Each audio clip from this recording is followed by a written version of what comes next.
ہمارے بزرگ تھے ساتھی فوت ہو گئے، تو ان کا بیٹا پی اے میں کیپٹن تھا، جہاز اڑاتا تھا. تو انہوں نے کہا بیٹا نماز پڑھ لیا کر. کہا ابا فرصت نہیں ملتی، بہت کام ہوتا. کہا اچھا چلو نماز کے وقت ایک آدمی کو دعوت دے دیا کر. 5 نمازیں ہیں، 5 دفعہ دعوت دے دیا کر. وہ کہنے لگا میں دعوت دوں؟ خود تو میں پڑھتا نہیں، دوسرے کو کیسے دعوت دوں؟ کہا بیٹا ایک تو میری مان لے، نماز کا انکار کیا ہے تو یہ تو مان لے کہ چلو کسی کو کہہ دیا کر کہ بھائی نماز پڑھا کرو. کہا چلو یہ تو آسان ہے، میں کہہ دوں گا. تو اس نے اپنے ابا کی بات مان لی. ہر نماز پہ 1-2 کو کہہ دیتا بھائی نماز پڑھا کرو.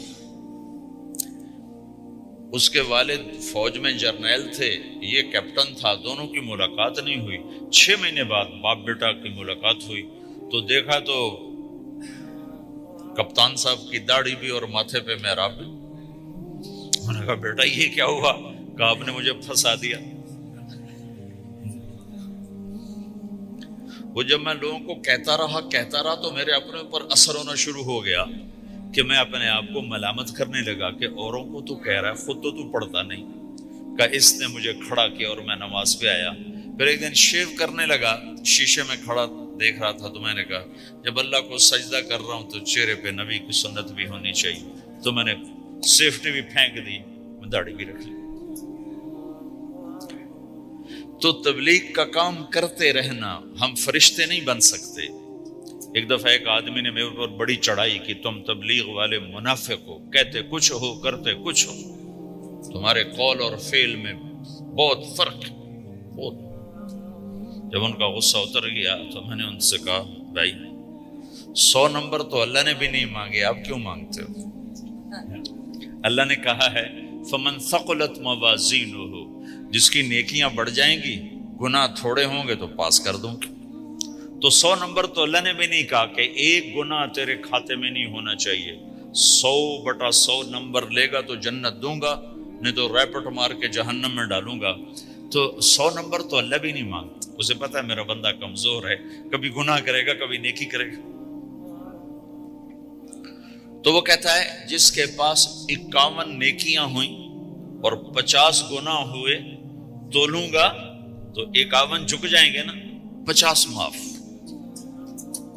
یہ مثال دے رہا ہوں. ہمارے علاقے میں ایک ذمہ دار تھے، وہ ذکر بھی بہت کرتے تھے، گالیاں بھی بہت دیتے. ادھر سبحان اللہ تیرے فلانے، الحمدللہ کے ساتھ ایک پھکڑ تولتے تھے. ساری زندگی وہ ایسا ہی کرتے رہے. جب وہ فوت ہو گئے تو کسی نے ان کو دیکھا تو انہوں نے پوچھا کہ میاں صاحب آپ کے ساتھ کیا ہوا؟ آپ تو گالیاں بہت دیتے تھے. خود انہوں نے پوچھ رہا ہے آپ تو گالیاں بہت دیتے تھے، تو آپ کے ساتھ کیا ہوا؟ کہ اللہ تعالیٰ نے میرے ذکر اور میری گالیوں کو تولا تو میرا ذکر بڑھ گیا تو میری بخشش ہو گئی. اللہ نے بھی کاؤنٹنگ رکھی ہے، پرفیکشن مانگی ہی نہیں. اگر اللہ پرفیکشن مانگتا تو پھر آپ کہتے تم کرتے کچھ ہو کہتے کچھ ہو. اگر میں کہتا صحیح ہوں تو ایک نیکی تو کر رہا ہوں، اور کرتا نہیں ہوں تو ایک گناہ کر رہا ہوں. کیا پتا میرا رب میرے کہنے کے طفیل میرے نہ کرنے کو معاف کر دے. بس ایک صورت میں ہے کام خطرناک کہ اگر میں اس کہنے سننے کو اپنی دنیا بنانے کا ذریعہ بنا لوں پھر خطرناک ہے. تأمرون الناس بالبر وتنسون انفسکم وانتم تتلون الکتاب، وہ یہ آیت ہے.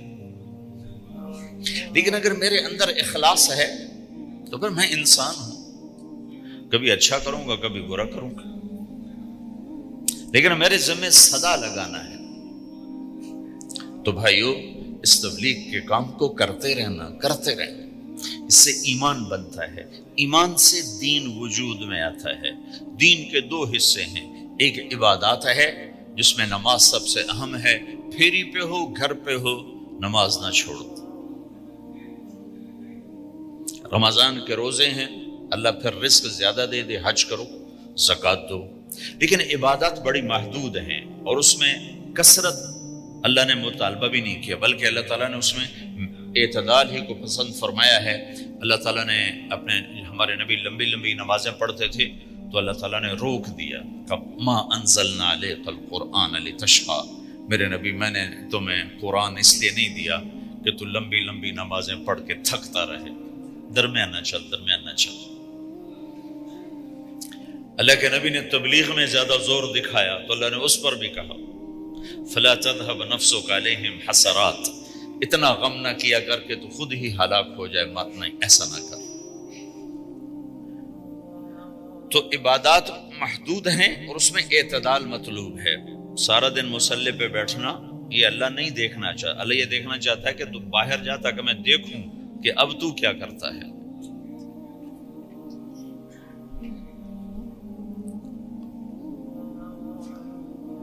دوسرا حصہ اس کا اخلاقیات ہے، آپس کی معاشرت ہے۔ دین جو اثر انداز ہوتا ہے وہ معاشرت سے اثر انداز ہوتا ہے، عبادت سے نہیں، عبادات سے نہیں۔ عبادت تو مسجد کے اندر ہے یا مصلی پر گھر کے اندر ہے، روزہ اندر کی چیز ہے، حج بیت اللہ میں ہے، زکوٰۃ مسلمان کو دی جاتی ہے۔ تو دنیا میں دین پھیلنے کے لیے اور اپنوں کو دین کے قریب کرنے کے لیے جو سب سے بڑا عمل ہے وہ بھائیو اچھے اخلاق۔ یہ دوسرا حصہ میں آج بیان کرنا چاہتا ہوں۔ اللہ کے نبی نے فرمایا ایو اور الاسلام اوثق، مجھے بتاؤ اسلام کا سب سے مضبوط عمل کیا ہے؟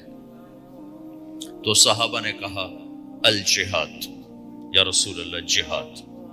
اسلام کا سب سے مضبوط عمل کیا ہے؟ صحابہ نے کہا جہاد۔ تو آپ نے کہا وحسن وما هو به، ہاں جہاد بہت اچھا عمل ہے لیکن سب سے بڑا عمل نہیں ہے، سب سے مضبوط عمل نہیں ہے۔ انہوں نے کہا جی الصلاۃ، نماز۔ تو آپ نے کہا ہاں وحسنۃ وما هي بها، نماز بھی بہت اچھی چیز ہے لیکن وہ نہیں جو میں پوچھ رہا ہوں، سب سے اعلیٰ، سب سے اوپر، سب سے مضبوط نہیں۔ پھر انہوں نے کہا جی الحج، حج۔ تو آپ نے کہا حج بھی بہت اچھا عمل ہے لیکن وہ نہیں جو میں نے پوچھا ہے۔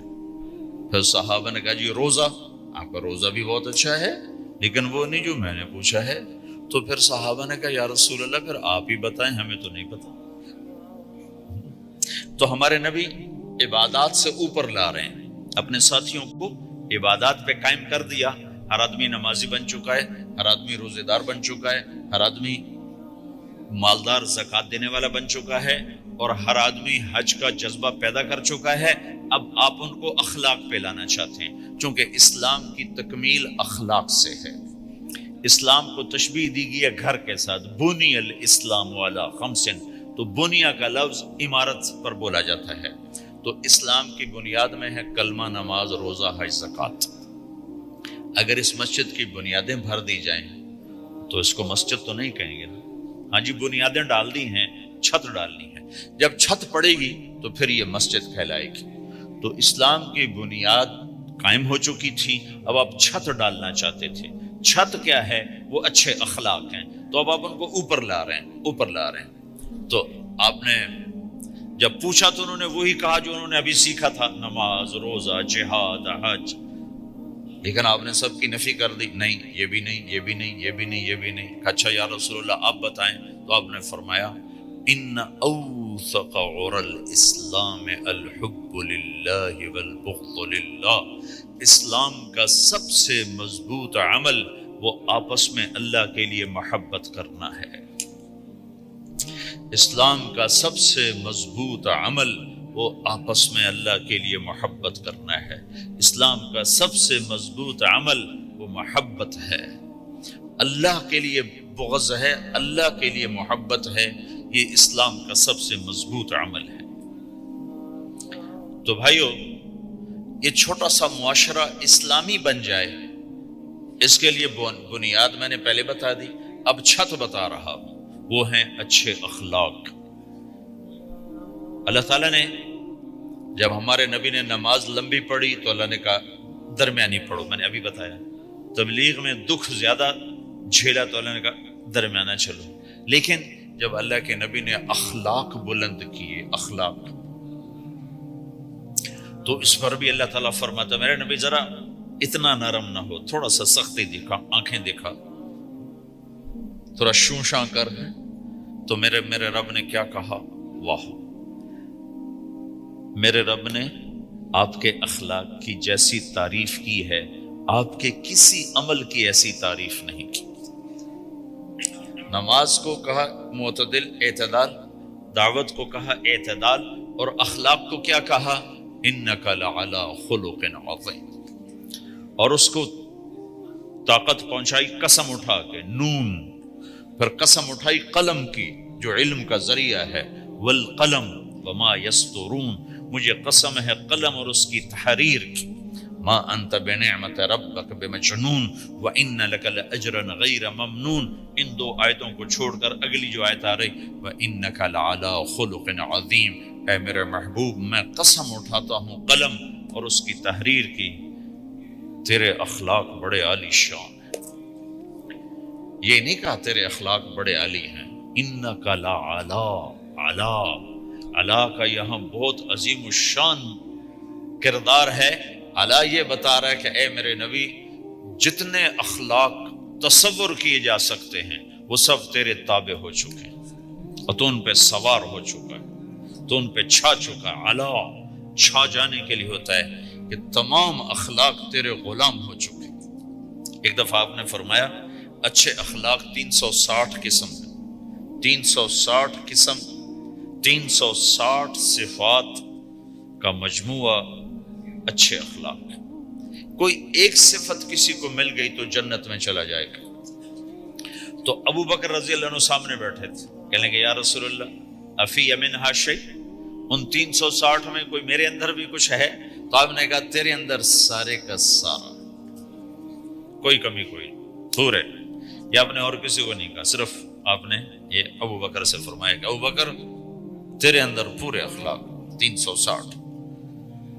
تو بھائیو، آپس کی محبت اور اچھے اخلاق یہ اسلام کا سب سے چوٹی کا سبق ہے، سب سے اعلیٰ درجے کا سبق۔